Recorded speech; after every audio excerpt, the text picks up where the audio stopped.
excuse me, I'll open up for questions on 6-1.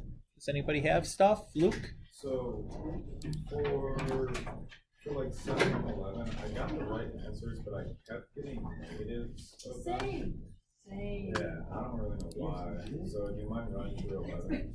Yeah, sure. 11.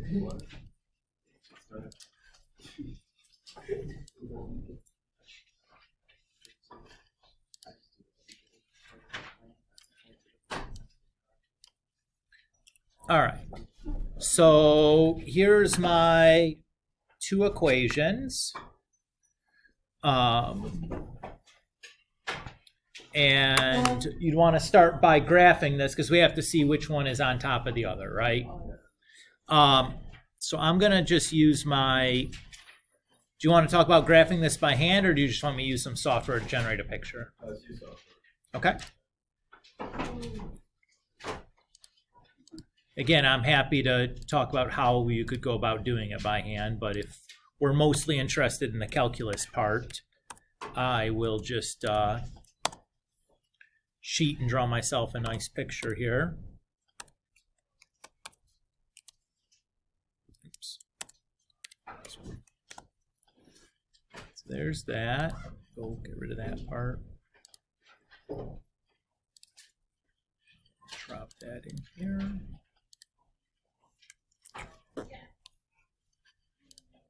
That's a little bit bigger than really I need. Okay. So this one over here is the x equals 1 minus y squared. And this one over here is x equals 1 plus y squared.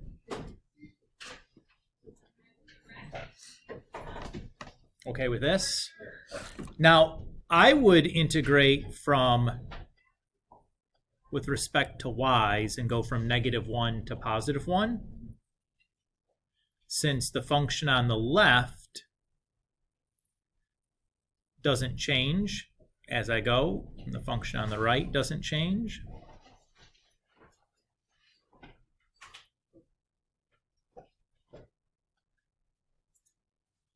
So that's the way I would set that up. So when I simplify that, I get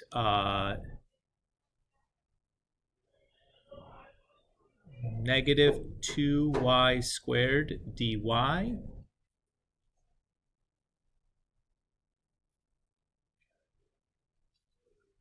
Is that okay? Take that -2 out front. Oh, and we're still integrating from -1 to 1. And I'm going to just simplify this also. So I notice that this is quite clearly like an even function. So I'm going to do like multiply that by 2 and just go from 0 to 1, just to make the evaluating process a little bit simpler. Not critical that you did that, but it just makes the simplifying a little bit easier.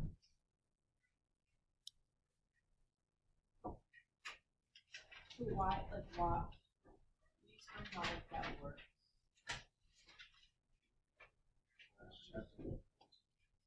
Yeah. So remember that, like, we had this property if f of x is even.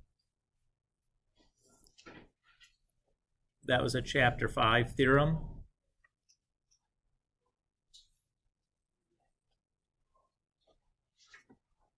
So that's all I did, is I applied that theorem there.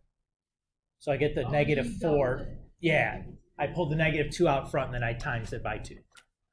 How did you multiply by 2? I applied that theorem, right?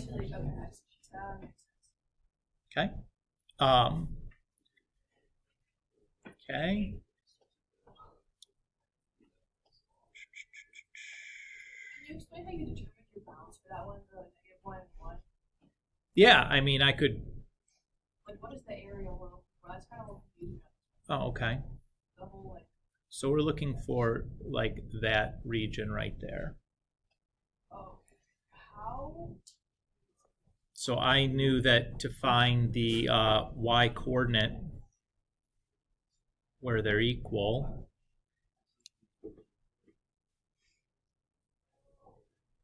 I can do that, right? Oh my goodness. I wrote this down wrong, didn't I? Brah! Ha, ha, ha, look at this. That's supposed to be y squared minus 1 there. Cheapers creepers, Mr. Kulak. That makes a heck of a lot more sense. I was like, this isn't looking right. Anyway, so Jillian, I went ahead and I did that, right? And I'll move everything onto one side. So I get 2 is equal to 2y squared. Divide by 2. Square root both sides. Oh, okay. So this is the point like 0, -1 down there. That's the point 0, 1 up there. So I'm going to integrate building my rectangles horizontally. Okay. So that's just like an eyeball. You actually have to do math to make sure that it works out. I mean, I could look at it and see that like if y is 1, it's 0 equals 0, and if it's -1, if I'm squaring it, it's still going to be the same thing as. I mean, you could eyeball it, sure, and just kind of like plug it in and notice right away. But yeah, in general, you could set the 2 equations equal to find those intersections if you find that like we're integrating from one intersection to the other, which is kind of what we're doing there. All right, so that's all fine, but I end up with 2 minus 2y squared dy. Excuse me here, guys. So I can take a positive 4 out. There we go. Luke, are you okay? Okay. Sorry I made kind of a mess out of that. So that's going to give me, oops, forgot the dy there. So I end up with y minus y cubed over 3, evaluating from 0 to 1. So that's 4 times 1 minus 1/3, and then like minus 0, which is just 8/3.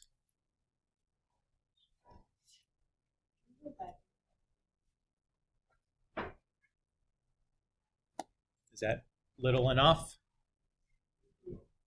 My best guess, if you're getting a negative, was that you just like did left minus right rather than right minus left. Would be my guess. But without looking at your work, it's tough to. Well, when we're integrating with respect to y, you do like the function on the left-hand side minus the function on the right-hand side. If you had flipped those, the area would have been negative. So if you had done like, this would be the same thing as negative the function on the right minus the function on the left. So I'm guessing that those should be y's, I guess. My guess was because you flipped the left and right, you got the wrong sign. Would be my guess without being able to look at your work specifically, but that would have been my guess. What is that program that you used called? The graphing program? That's called Graphmatica. That's a free download. You probably have to go to IT to let them install it on your computer. But it's free. It's really nice because you can type in like any form of an equation. It'll generate the graph for you. You don't have to type it as x as an independent variable like you do on your calculator. So it's a nice time saver. Not that like what we just graphed would have been difficult to graph by hand, but like it's time. It's like, ugh, I've been at this for too long. Drawing a graph is kind of a hassle for me. I get it, guys. I get it. Although these ones should have been relatively easy. You should have been able to look at those and go, okay, like This is a parabola whose vertex is -1. This is a parabola whose vertex is +1. Instead of being on those being on the y-intercepts, they're going to be x-intercepts. And then, you know, the positive y is going to open to the right, the negative y is going to open to the left. And it would have been relatively easy to get a picture, a pretty decent picture, to be able to figure out which one's on the right and which one's on the left, which is all you really need from the graph. But, you know, if this was like 10 o'clock at night after a full day of school that you're working on this, like, I don't blame you for your brain not functioning well enough to see that right away and being like, ugh, this is going to take forever. You know what I mean? Like, the tricky stuff fades after you get tired, or seeing the tricky stuff, you know? I get it. You want to do some more? Victoria, you're usually good for a question. Yeah, of course. So this was 11 that we just did here. I'm just going to grab this again and scroll down a little bit and put it in there again. We'll do 7 this time. Okay. Victoria, do you want me to talk through how to graph this by hand, or you're good with technologing it? Okay. I just don't want to waste our time if we're good with this particular skill. You're like, yeah, it's just time consuming. I can do it. I'm happy with that. Because all we really want is a little bit of a visual here.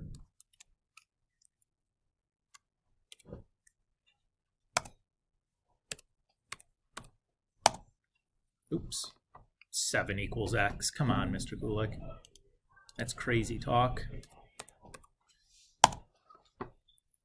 Okay.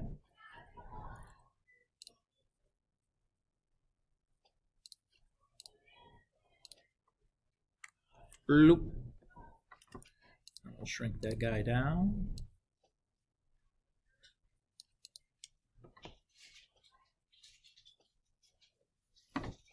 Okay. First things first, let's decide whether we want to integrate with respect to x or y. What do you guys think? X for sure, right? Because if we go from x to x, the same function's on top the entire time. If you went from y, then this function is like on top of itself, and that's just kind of a hassle to deal with. Okay, so we do need to find those two values for x. How do I do that?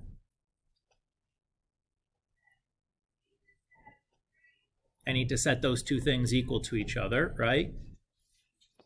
So just got to FOIL this out. Move the x onto the other side. And then you could either try to factor this, it does factor, or if you weren't sure, you could use the quadratic formula. That's okay too. Or you could graph it and find the intersections or whatever, or find the x-intercepts. You know, like any of those kind of methods is fine. So 1, 4 are my points. So this is 1 and that's 4. I don't care what the y coordinates are because we're not integrating with respect to y, so who gives a rip, right? All right, so we're going to be integrating from 1 to 4. The function on top is y equals x, and the function on bottom is x squared minus 2 squared, and then dx. How do you want to integrate this? You could use u substitution. I probably wouldn't bother with that, though. What would I do? I would just FOIL it out. Yeah, I mean, especially since we've already kind of done it over here. And they don't have to mess with like different bounds or anything like that.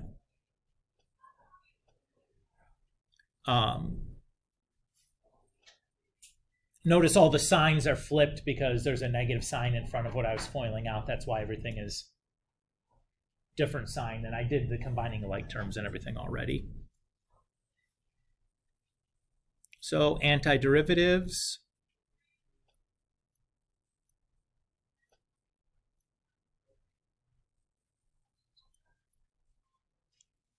And then it's calculator time from there. Like, I'm not going to try to do that in my head. God bless if you want to. I probably could, but I just don't feel like showing off at this point.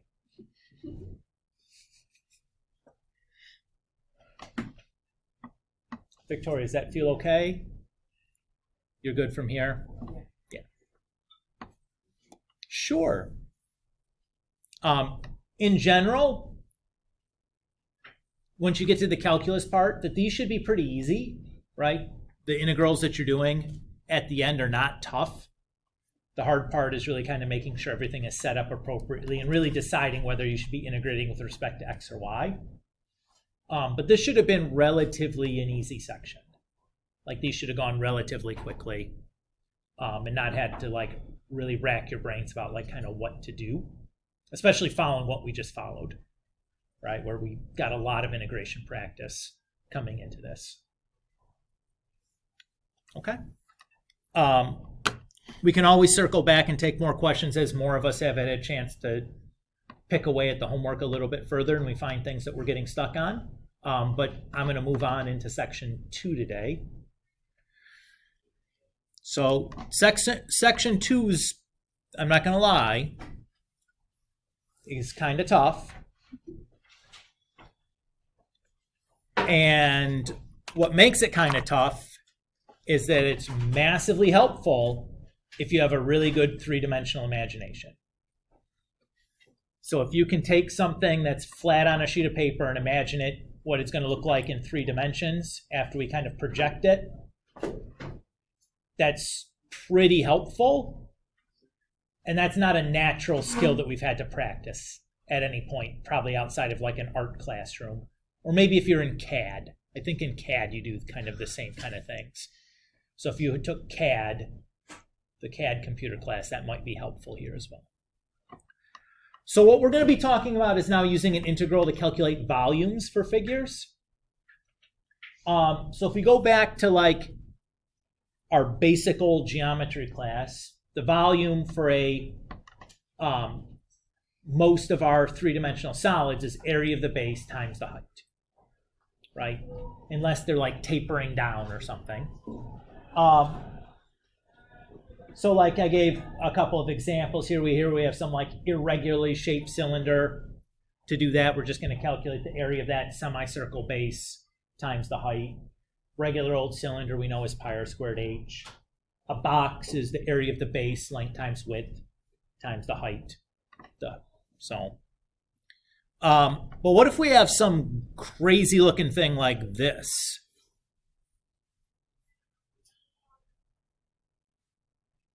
Well, notice that the cross-sectional area for this is basically different at every cross-section you take. So we can't do area of the base times the height. That's not going to work, right? What we're going to do is we're going to imagine each of these cross-sections is a little tiny cylinder with very little height to it. We're going to calculate the area of each cross-sectional base, multiply it by that infinitely small height, and add up all those cylinders as we go. What does this sound like we're doing?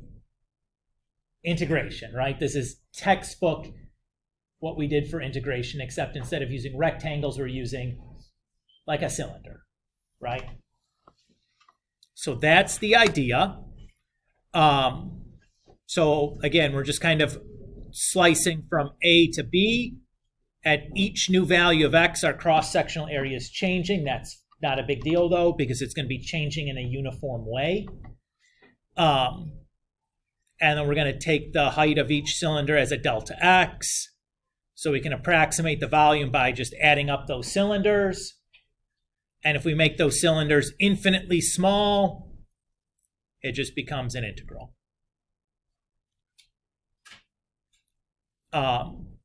So depending on the shape of that cross-sectional area, the method kind of changes a little bit. We're in this section, we're going to talk about two methods. We're going to talk about disks, and well, actually three methods. We're going to talk about disks and washers primarily, but you could also have like, you know, like a triangle or something, some other simple geometric figure in there. And then we'll talk about a different approach in the next section, where instead of like slicing cylinders up, we're going to kind of build it out from the outside in, like Russian doll, like those Russian nesting dolls. We're going to take like an infinitely thin shell and calculate the volume of each of these shells and then add up those volumes. So it's like peeling a layer off and then doing a volume and peeling a layer off and doing a volume and peeling a layer off. But that's next section. All right. So let's kind of get to some examples. And we're going to start with our examples. I'm going to include some nicely drawn pictures, and eventually I'm going to take that away. But I'm going to start by just giving you guys a lot of stuff to where you don't have to use that much imagination, because I'm going to give you a pretty looking three-dimensional picture from the textbook. So the first problem just says, show the volume of a sphere with radius r is 4/3 pi r cubed. So that's just the volume of a sphere formula that you hopefully remembered from geometry. That was a long time ago, says Sophia. That's okay. So what we're going to do is, first thing we want to do is decide, should I integrate with respect to x or to y? Now, for this problem, does it really matter? No, because the radius is the same in the x direction as the y direction. Probably most of us are more comfortable thinking about everything with respect to x. That's what I would do here. So we're starting from negative x and going to positive x. I'm sorry, r. So we know that. Everybody agree? Now what we're going to do is we're going to figure out the function for that cross-sectional area. So that's the dark circle that we've drawn in here. Everybody agree with that? So that dark circle is our cross-sectional area, is telling us it's a circle shaped, right? Everybody's good with that? You take a slice from a sphere, the cross-section is a circle. So the area for a circle is going to be like pi times, and then the radius here for our circle is like the y coordinate of that point, right? That distance for the radius for that purple circle is just the y coordinate from that point there. Everybody agree with that? So we need to rewrite that radius in terms of x, since that's what we've chosen to integrate with respect to. So what is the equation for this circle here? Well, or let's think about, we have this right triangle here. Let's think about it that way. That's probably even easier. I know that the hypotenuse of that right triangle is r, because it's a radius of the sphere. The base of that right triangle is x, because we've gone x over and y up to get to that point. So I know that I can say that x squared plus y squared is equal to r squared, or that y is equal to r squared, I should say plus or minus the square root of r squared minus x squared. Everybody good with that? Now, the radius for the circle is a distance, so I can drop the plus or minus, right? No need to hang on to that. Even if you did, though, what are we going to do with that distance in our formula? We're going to square it anyways, which is going to blow it up. So even if you didn't make that realization, it was going to go bye-bye anyways.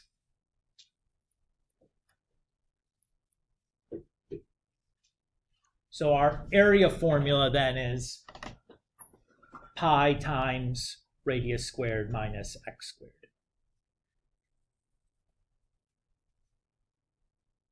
I have a question. Yes. Probably already addressed it, but where did the pi? Well, the area for a circle is pi r squared, right? Oh, okay. So that's because it's the area, the cross-sectional area is a circle. So I have pi times the radius of that circle squared. Is that, Yeah. we're good? So we're just finding y. Right, because the radius for that circle is the same as the y coordinate from that point that we drew in there. Because it's just the distance from the x-axis to that.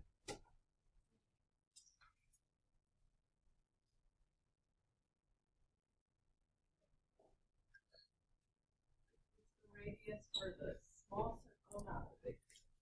Yes. The radius for the purple circle, not the radius for the sphere. Yes. I tried to put the subscript on there to be clear that it's not the sphere, it's the circle. I'm trying hard, right? Okay. I appreciate that.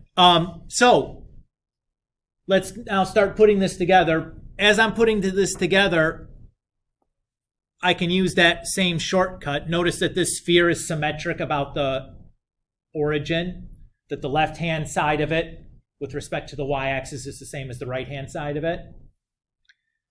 Everybody see that? So I can do the same thing I would for an even function. I'll put the pi out there also.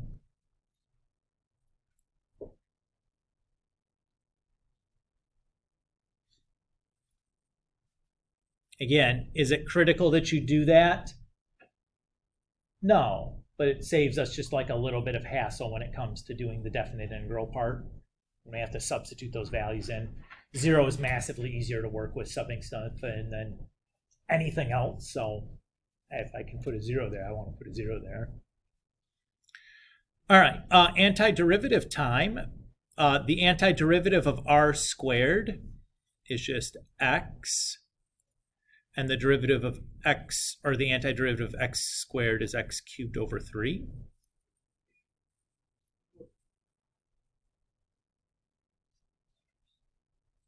So are we treating x squared as a constant? Well, we're integrating with respect to x. So x squared is our variable. R squared is a constant. So we treat it the same way I would like the number 7 or something. We just tack an x onto the end of it. Everybody's okay with that? Okay. And now we just need to fill some stuff in. So we have r squared times r is r cubed. And then we have minus r to the third over 3. And then if we plug zeros in, we just get zeros, right? So r cubed minus r cubed over 3 is 2r cubed over 3. And 2r cubed over 3 times 2 pi is 4 pi r cubed over 3, which is exactly what we're hoping to get.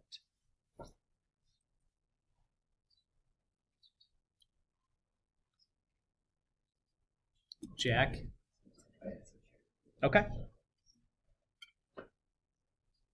You were talking about using cylinders like inside for objects. So if we use those cylinders, the formula going to change from area? So the area for a cylinder is area of the base, right?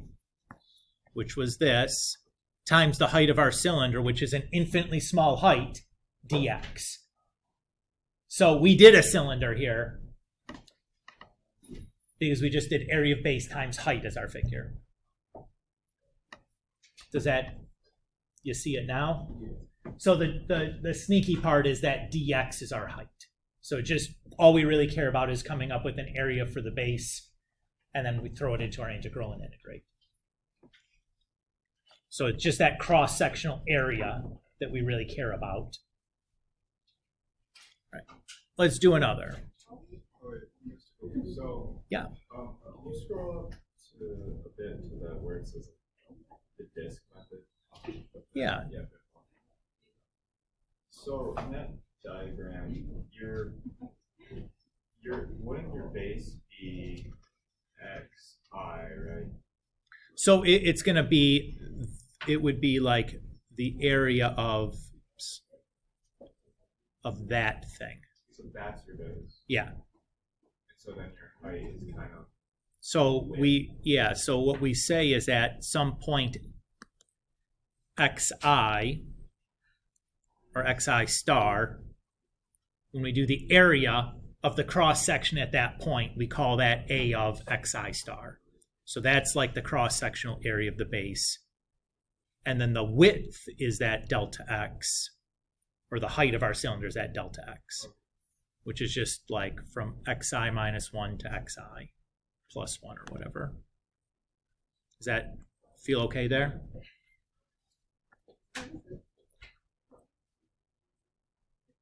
And again, like the notation, it's important, right? You need to understand the symbols that you're looking at. So like when you see it, it makes sense. So again, any kind of notational clarification is super okay. Please ask if you're not sure. All right. So here's like a standard kind of question. It says, find the volume of the solid obtained by rotating about the x-axis, the region under the curve, square root x, from 0 to 1.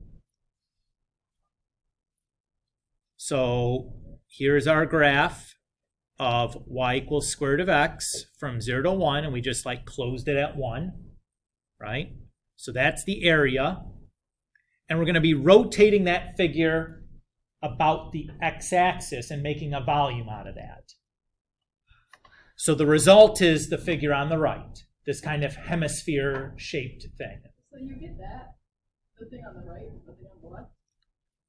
From if I take the thing at the left and I rotate it around the x-axis, so like this spins in a circle, so that becomes like the radius here. So making that 3D. Mm-hmm. By rotating it. Mm-hmm. So it's like, okay. Does that? Yeah. You can see it in your head now doing it, Alexis? Is it like solid in the center? Yes. Okay. Yeah. Because this is an area, right? So that's all, when we rotate it around, all that like fills. Does that feel okay? Yeah. Okay.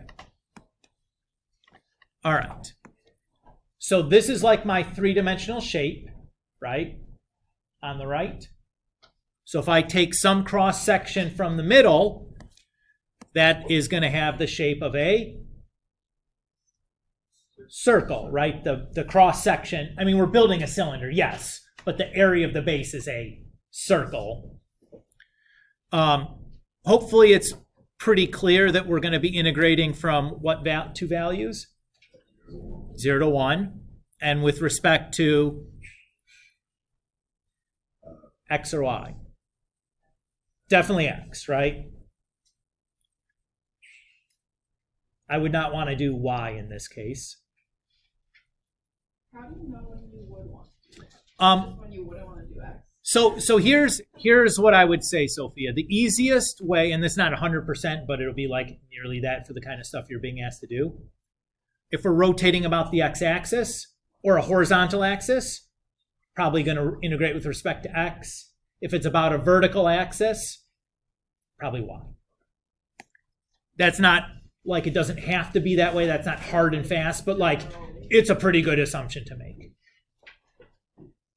I'm always surprised if it's something different. Like it always catches me off guard. I'm like, you start setting it up one way and you're like, this isn't going to work. But, you know, like for where you're at, probably 9.5 out of 10 times, that's going to be good enough. Okay. So my cross-sectional area is a circle, right? So the radius of my circle is that, right? Which is the same as like this right here. So that is going to be the same as the y coordinate at that point.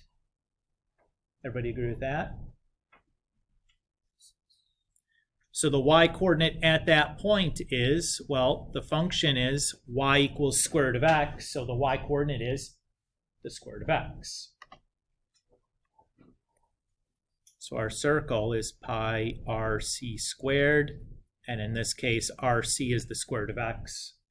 So our area, cross-sectional area function is pi x.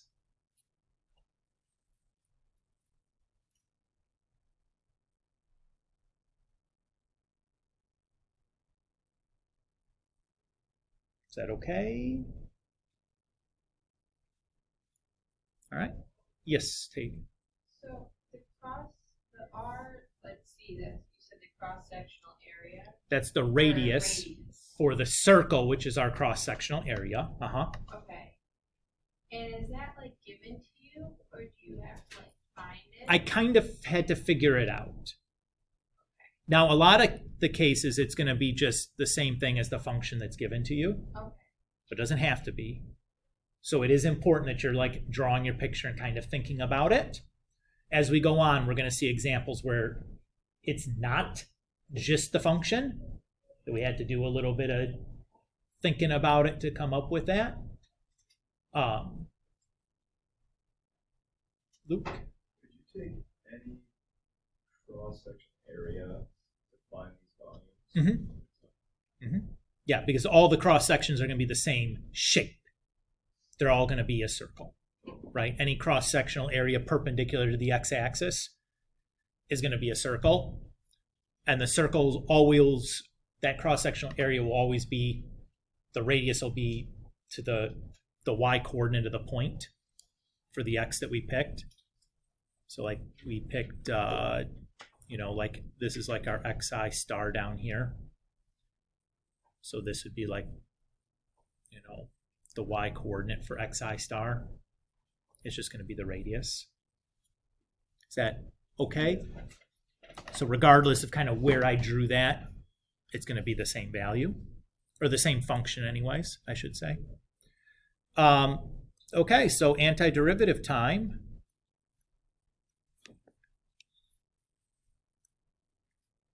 So that just becomes pi over 2.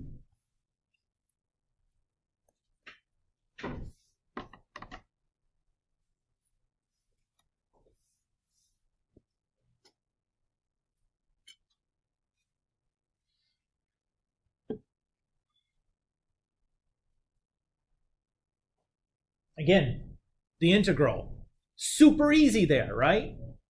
No big deal. The hard part was getting the thing set up, right? Is building the integral. Well, if you're able to do that effectively, the calculus part is usually a piece of cake.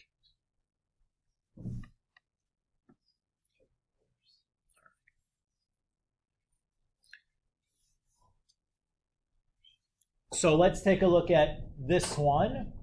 It says find the volume of the solid obtained by rotating the region bounded by y equals x cubed, y equals 8, and x equals 0. And then we're going to rotate that about the x-axis. So like my function y equals x is that. Y equals 8 is this line. And then like x equals 0 is just the y-axis, right? So the region that we're looking at rotating is the region bounded by those three curves. Everybody's okay with that? Now, if I look at this, this is an example of one. Again, we're rotating about the y-axis. I'm going to integrate with respect to y. Which again, if you look at this, it would really make sense to kind of take your cross sections vertically, right? Rather than going this direction, you're going to have a much weirder looking shape that I don't want any part of trying to calculate the area of. If I go perpendicular to the axis of rotation, my cross sections are circles still, which I love. Everybody agree with that? So what are our bounds of integration? We're integrating from what two numbers? 0 to 8. Everybody agree with that? Okay. So again, my cross-sectional area is a circle. Notice here when I draw my circle, that value is x, is the radius of my circle. Everybody agree with that? So I have the point here, x comma x cubed, right? That's my xy. I don't want it written this way. What variable do I want in my point? Y's. So how do I rewrite x in terms of y? Cube root of it. Yeah, exactly right. Cube root of y is equal to x. So I have cube root y comma y. That's the way I'd want to write that point.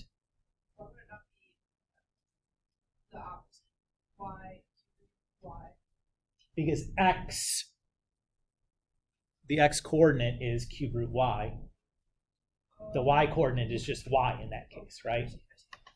So it's just kind of changing the independent variable kind of situation, right? Everybody's doing good? Okay.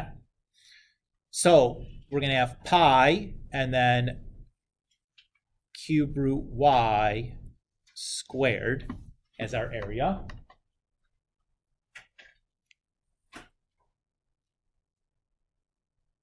So I'll rewrite that as just y to the 2/3.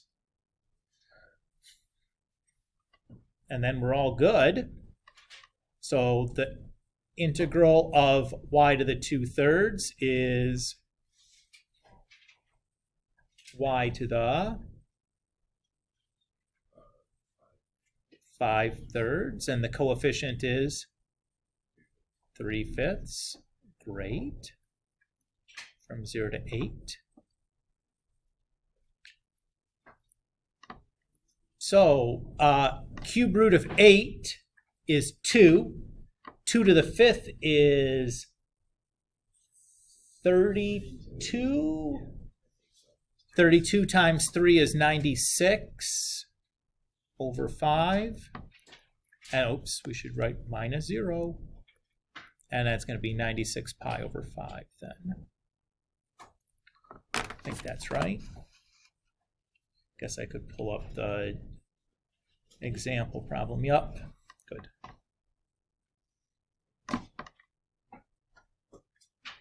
So far, so good? Yeah. So once you have a picture, it's not so bad. Let's look at this next one. So here we're going to look at the region enclosed by the curve y equals x and y equals x squared. So that's the blue region there. And we're going to rotate that about the x-axis. So what you're getting is like a funnel shape with no hole in the bottom, but it's not quite a funnel shape, right? Because what's going on is it's like fat in the middle.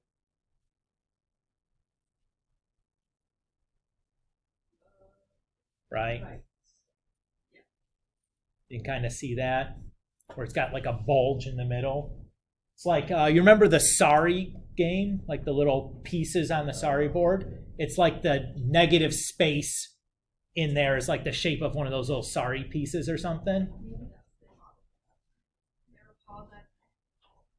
Does that, you kind of see the picture there? Now that's tough to see, right?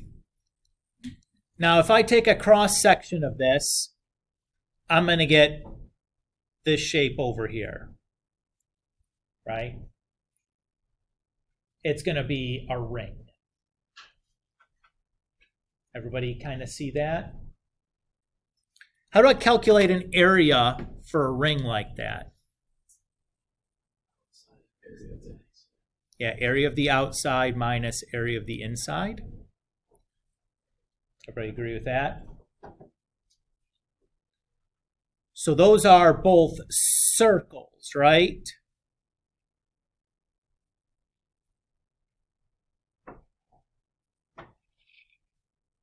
Let's just do it that way.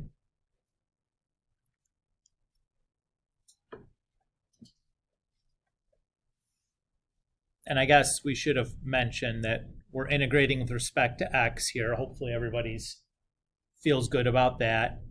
And we're integrating from 0 to 1.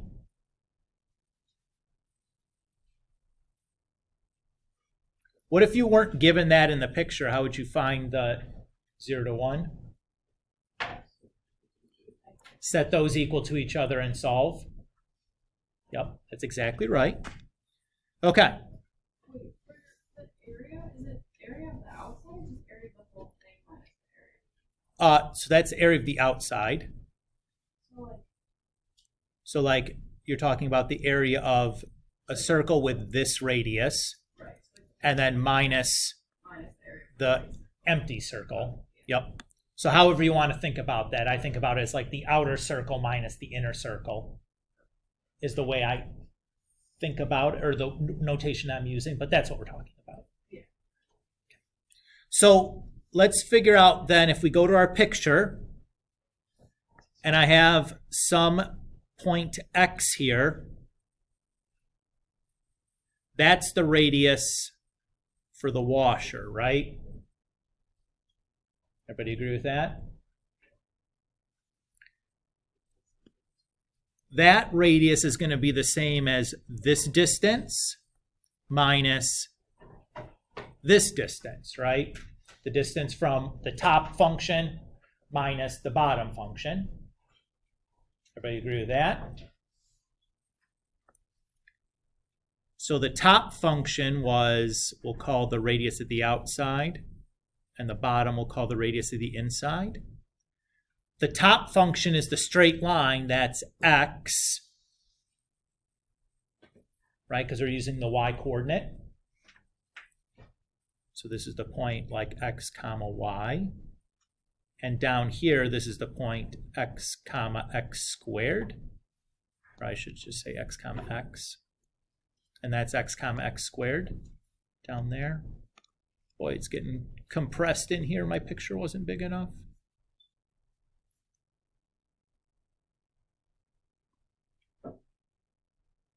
Can you also see that from the picture? Yes, but You might have to do that would not probably be provided to you. So I'm talking about, I want to make sure that we're talking about how I can go from the two-dimensional picture that it's pretty reasonable for me to generate with my calculator, and think about like how I'm going to get that information that's in the pink ring on the right without having to like necessarily have to draw that piece myself. You know what I mean?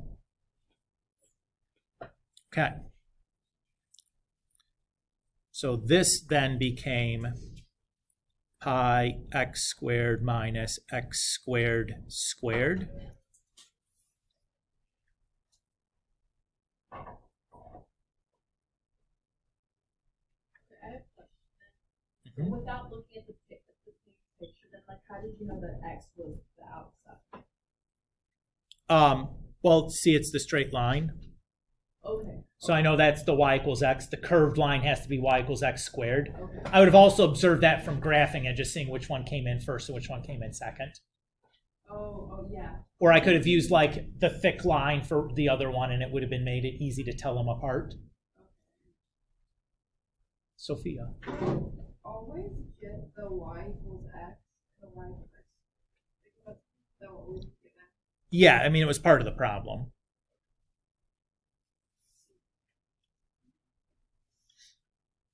Okay. Who's looking at this and thinks, boy, this seems kind of fishy, Mr. Kulik, because x squared minus x to the fourth, shouldn't that just give me a negative value? So the volume shouldn't be negative. What's going on here? Yeah, so Tegan's got it. We're integrating from 0 to 1. When we plug those in, those are going to be decimals. If I take 1/2 squared, that's actually a bigger number than 1/2 to the fourth. 1/2 squared is 1 over 4. 1/2 to the fourth is 1 over 16. So it is okay, even though it seems like, oh, that doesn't look right. It is. So I just wanted to say something before we moved on, because I'm sure somebody was thinking that, like that doesn't seem kosher. All right, do our antiderivative.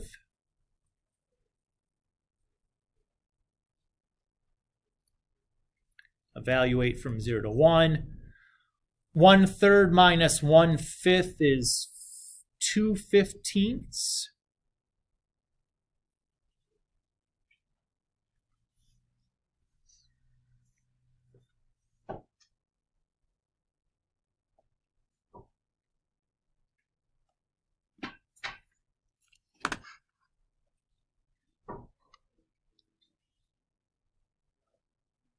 That's tough, right? A little bit harder.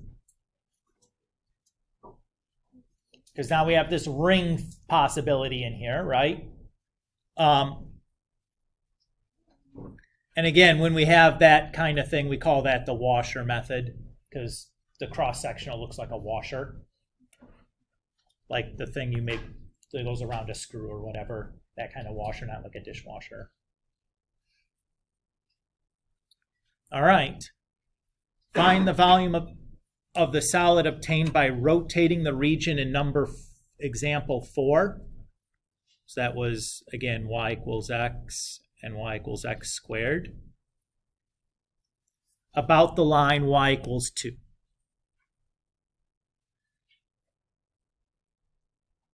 Notice here we're not using the x or y axis. So let's build ourselves a picture here.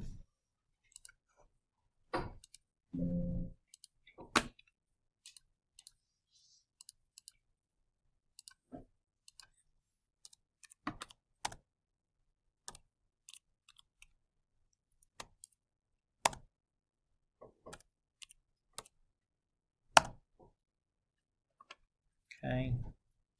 And then let's set our grid range here a little bit.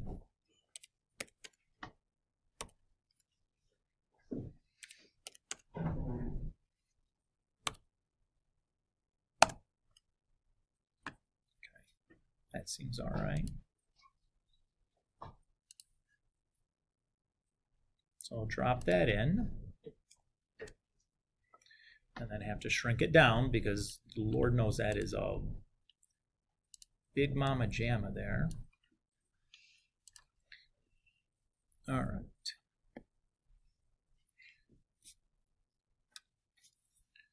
So again, this is our region, right, that we're rotating about. What are we going to get when we rotate that about the line y equals 2? What is that three-dimensional shape going to look like? No. Oh, we're doing it across the y? Across the line y equals 2. So it would look like a bowl. Okay, so there's going to be,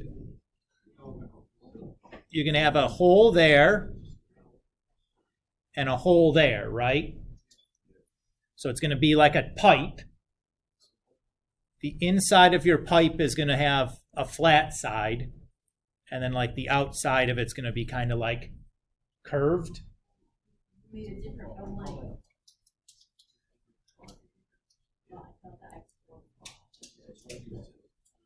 You kind of see what I'm saying? It's like a pipe that's skinny at one end, wider at the other, and then like the outside of it is kind of like bulging.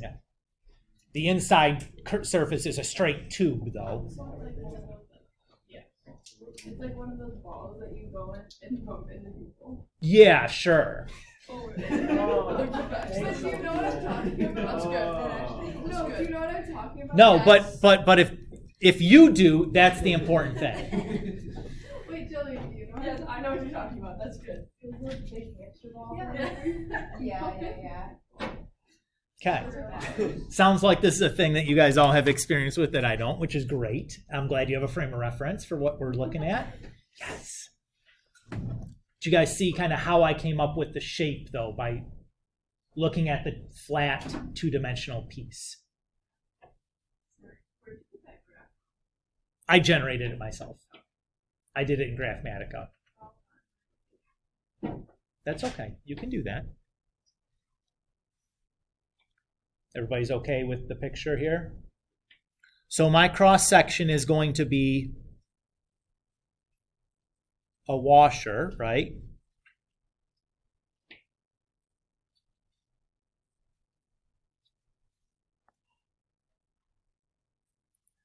So that's going to be like my inner radius.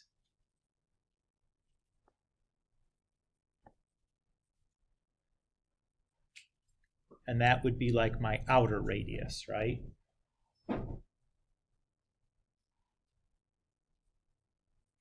we kind of see that? Okay. So that point here is x comma x. That point here is x comma x squared. Everybody agree with that?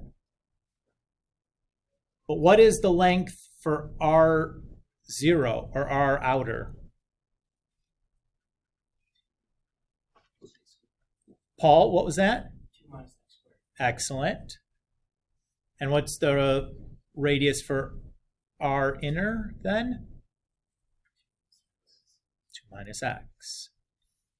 Did you guys see why? No, I don't. Okay. So let me get a new color. So for example, Victoria, that distance down there is x, right?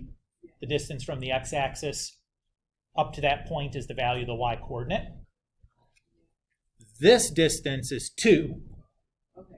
Because that's the distance from the x-axis to the line y equals 2. Okay. So the difference of those, 2 minus x. Does that, you can see it now? Yeah.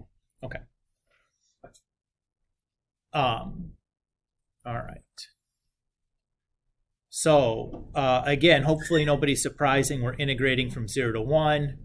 We're doing dx. And we're going to take out the pi. We're going to have the area of the outer minus the area of the inner. I just factored the pi out front off of both of those already.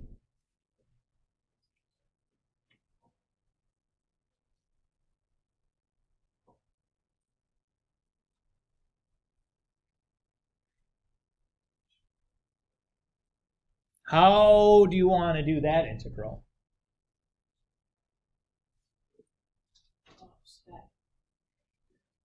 Well, I wouldn't do u sub on this. I just FOIL it out, right? I think that was the F word you were thinking of, not factor. But yeah, that's the right idea. And you're thinking to yourself, I was thinking a different F word, Mr. Kulik. And I would say, ooh, settle down there, big guy. Like realistically, can we just plug this in? Yes.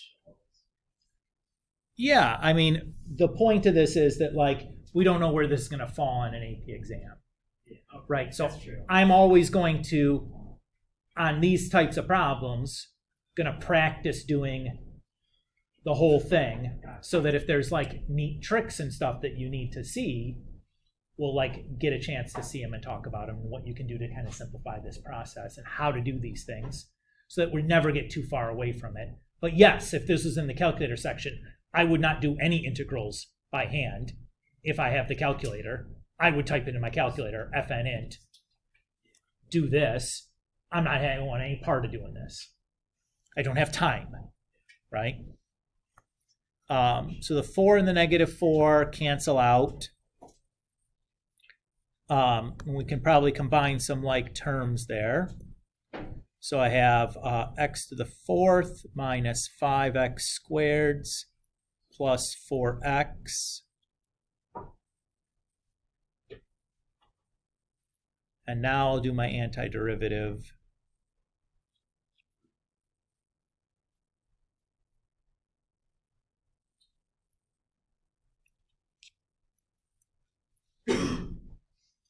Evaluating from 0 to 1. 1/5 minus 3/5 is, 1/5 minus 5/3 plus 2. Yeah, I know. So that's going to be 30/15. 25/15 is going to be 5.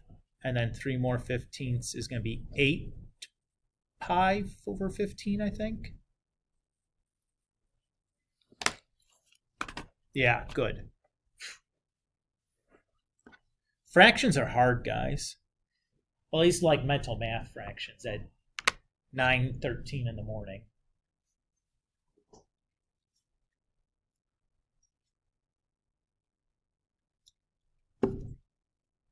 And Paul, again, that's an excellent point. Like, as you're doing your homework, like, there's nothing wrong with boop, boop, boop, calculator, get my answer, and then grind through it afterwards. So, like, you're just getting some reinforcement on your integral practice. But none of these integrals should be terribly difficult.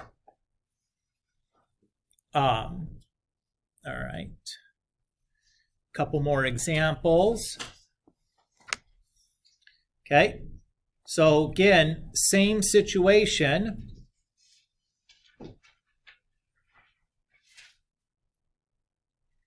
But this time we're going about the line x equals -1.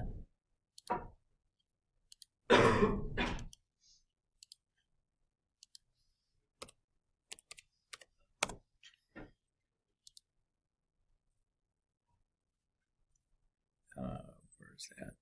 Would we be able to use like the same formula of like r outside, r inside, like instead of like 2, we just use -1? No.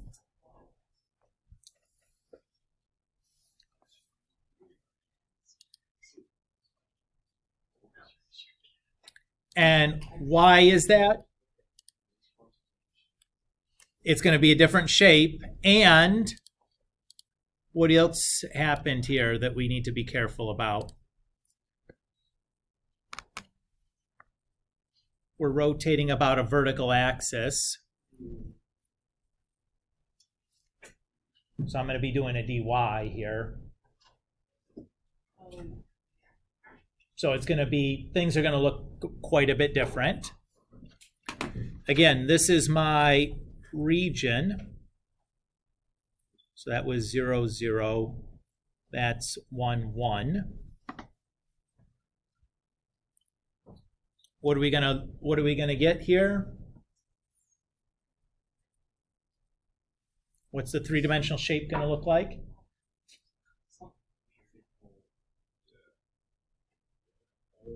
You have an opening at the top, an opening at the bottom, right? The inside is gonna be flat, but like the outside is gonna like bulge again. It's the same shape, it's just placed vertically instead of horizontally, right? It's the same shape as the previous one. It's just vertical instead of horizontal. Everybody's okay with that? So I'm going to clear out some of this riffraff here.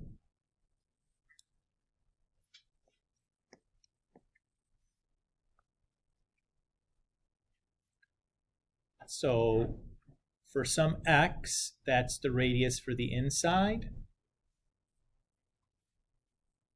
This would be like the radius for the outside.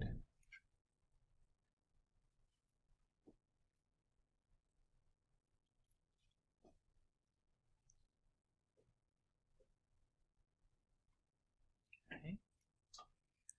So this point here was like x comma x, but we don't probably want it written that way. Which way do we want to write that? We want y, so this should be y comma y. Yup, good. And then the orange one is the point x comma x squared, but again, we don't want to write it that way. We want to write it as y, what? Square root y comma y. Because if y equals x squared, then x is equal to the square root of y. And again, we're talking about a distance, so I just dropped the plus or minus. All right. What is Ri going to be?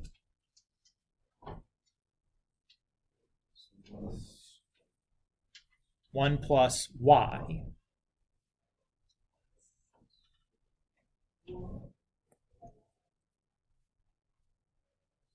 And what's our outer going to be? 1 plus root y.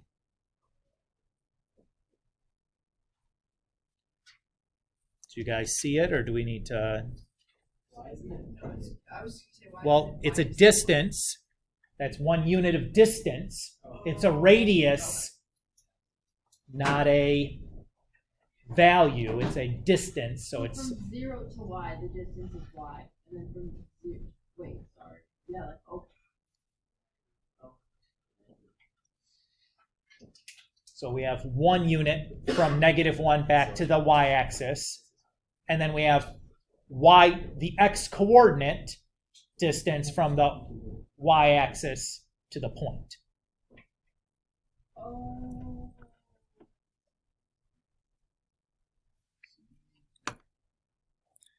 All right. Okay, so we have our outer and our inner. So the bounds of my integration are going to be from 0 to 1. Again, I'm looking at the y coordinates, though, of the intersection. And then my r outer minus my r inner.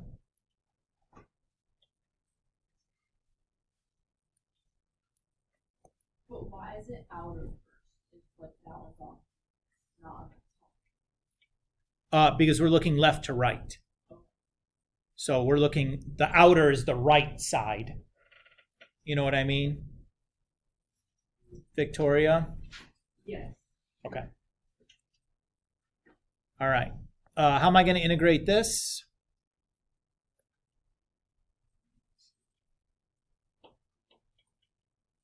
I'm going to FOIL it out.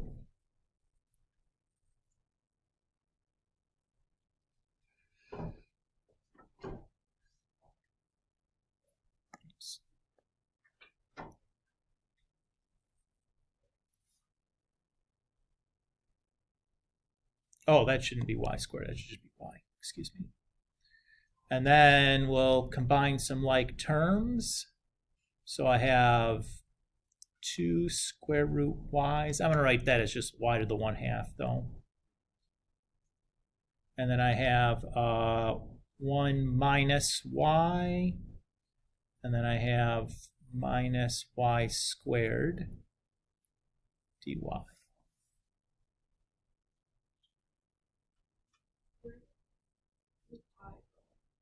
Oh, I just forgot to write it down. Thank you. Those guys out front, easy to lose track of them. So that's going to be 4y to the 3 over 2 over 3 minus y squared over 2 minus y cubed over 3 from 0 to 1,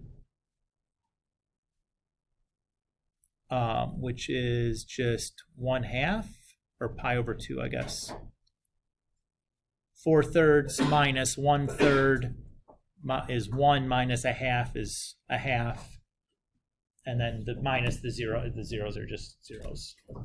So that's pi over 2, I think.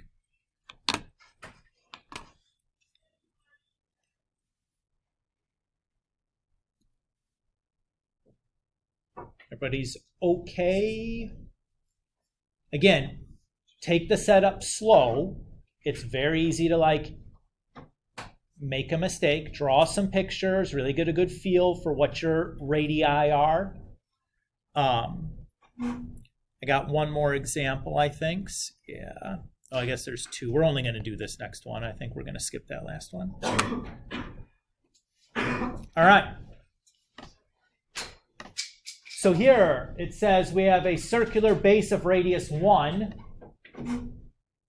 and then parallel cross sections perpendicular to the base make equilateral triangles.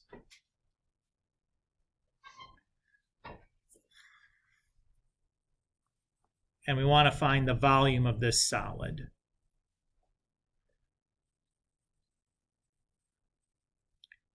So this is tough to kind of see. So I'm going to start by just kind of drawing the base.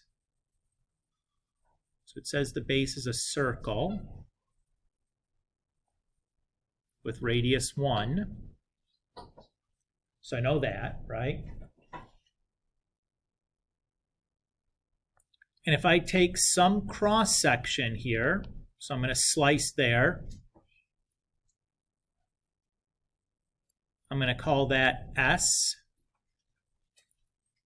which is going to be like one side of my equilateral triangle.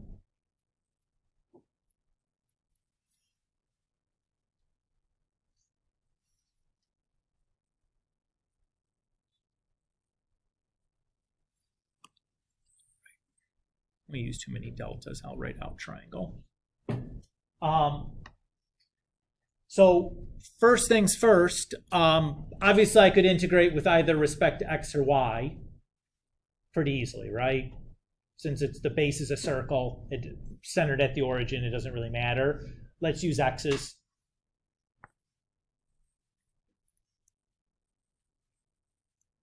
We're going to be integrating from -1 to 1 then, since the radius was for the circle was 1. Everybody's okay there? So now I need to come up with an area for this triangle in terms of x.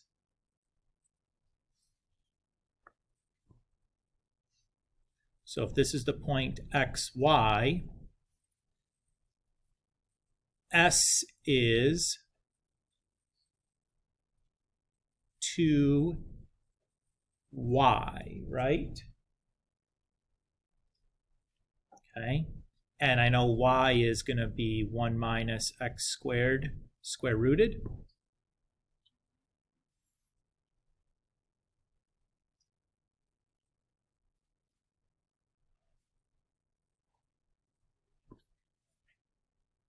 Okay. How am I going to calculate the area of this triangle?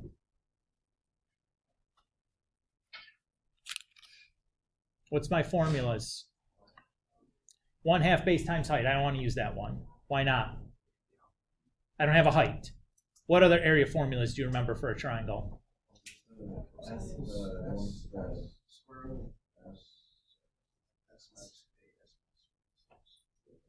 Ooh, either the side one. You could do that one. I would not.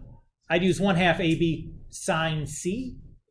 That's the one I would use from trig. I remember that one. That was my next guess.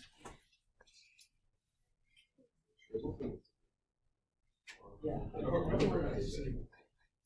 What did I remember the last two Why I want to use that formula? All the side lengths are the same, so I have A and B. All the angle measures are 60 degrees, so I have the angle C. That's really nice. Everybody agree? There's also a specific area formula for an equilateral triangle, if anybody remembered that. It's root 3 over 4 s squared.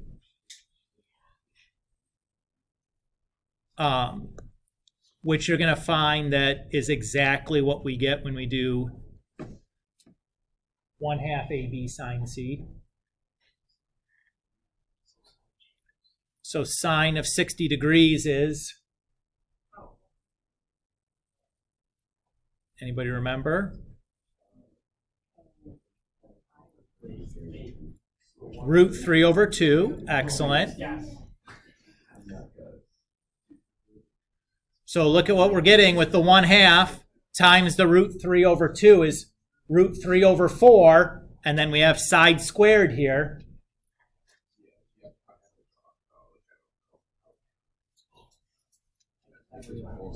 So that simplifies down to root 3 times 1 minus x squared. It reduced with the 2 halves.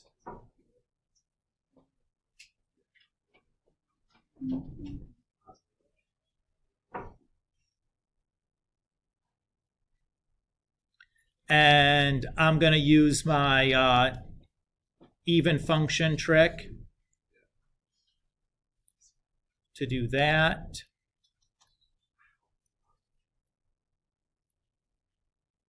Do my antiderivatives.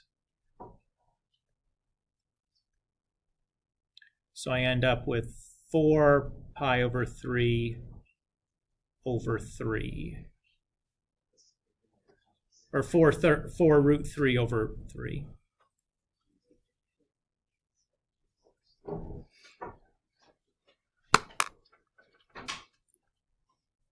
What was the answer? 4 root 3 over 3. Is the radius of the circle? Is the radius of the base circle? Yes. Yeah, it says circular base with radius 1. Yeah, needed to have that. If it was just r, we could replace all the 1s and negative 1s with r's, and then you end up with like an r in your answer, but whatever. All right.